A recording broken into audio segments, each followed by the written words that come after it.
বাংলাদেশ দল কি দারুণভাবে সিরিজ জিতলো। পাকিস্তানের বিপক্ষে প্রথমবারের মতো টি-20 সিরিজ জিতলো। 9 বছর পর প্রথম ম্যাচ জিতেছিল। এক কথায় দারুণ। আপনি এই দারুণ বলাটাকে আরো অনেকভাবে বলতে পারেন। তবে ওই যে একটা জায়গায় আক্ষেপ যে বাংলাদেশ কেমন উইকেটে খেলছে, আপনি নিজেও প্রশ্ন করবেন কেমন উইকেটে খেলছে, সেই বিষয়ে পরে আসছি। তবে শুরু করতে চাই যে এই ম্যাচটা জিতলো বাংলাদেশ, এখানে কোন জায়গাটাতে ভালো করেছে, কোন জায়গাতে আরো একটু ভালো করা যেত। প্রথমে বলতে চাই যে কোন জায়গাতে আরো একটু ভালো করা যেত। দেখুন, বাংলাদেশ 5 জন বোলারকে বল করিয়েছে। আমার মনে হয় যে একটা জায়গায় শঙ্কা ছিল যে আমরা হেরে যাচ্ছি। বাংলাদেশ যখন 47 রানের মধ্যে 7টা উইকেট ফেলে দিল, তখন কেউই কল্পনা করেননি, মানে রূপকথাও হয়তো চিন্তা করেননি যে এই ম্যাচটা এতটা ক্লোজে যাবে। মানে শেষ ওভারে অন্তত লাস্ট বলটা 6 হলে তো ম্যাচই শেষ হয়ে যেত। তো এই জায়গায় যাবে হয়তো কেউই কল্পনা করেননি, কিন্তু কিভাবে হলো। দেখুন, আমার মনে হয় একটা ভুল হয়েছে ক্যাপ্টেনের, বা একটা ভুল বাংলাদেশ দল করেছে। আমি জিজ্ঞাসা করেছিলাম প্রেস কনফারেন্সে যে ওই জায়গাতে ওই ভুলটা হয়েছে কিনা।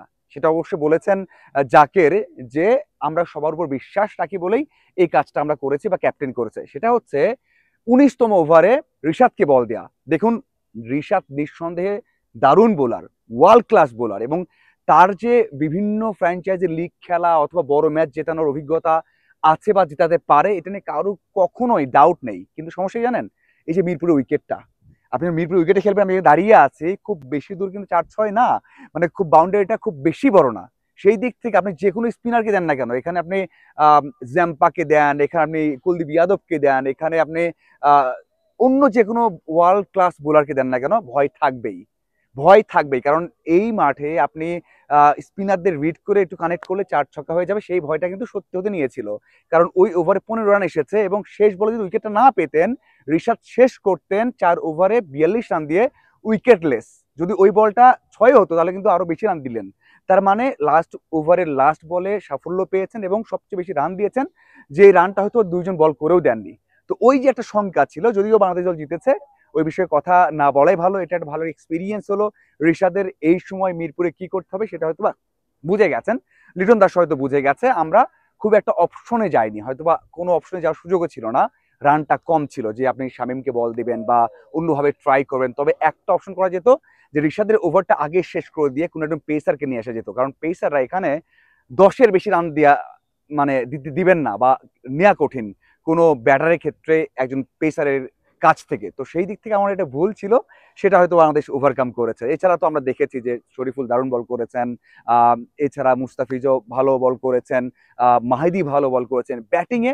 ওই যে আবার কলাপস হচ্ছে, নাইম খুব একটা ভালো করতে পারেননি, লিটন দাস আবারও ব্যর্থ হয়েছেন, আহ এছাড়া জাকির ভালো করেছেন শুধুমাত্র। এছাড়া কিন্তু খুব একটা ভালো ইনিংস পাওয়া যায়নি। আপনি বলতে পারেন যে আমি এই জন্য খুব বেশি কথা বলছি না ব্যাটারদের নিয়ে, এরকম উইকেটে এমনটা হবে, হতে পারে, এই জন্য ব্যাটারদের নিয়ে খুব একটা বলবো না। শুধু বলতে চাই যে হয়তোবা এখান থেকে শিক্ষা নিয়ে আর একটু ভালো হতে পারে।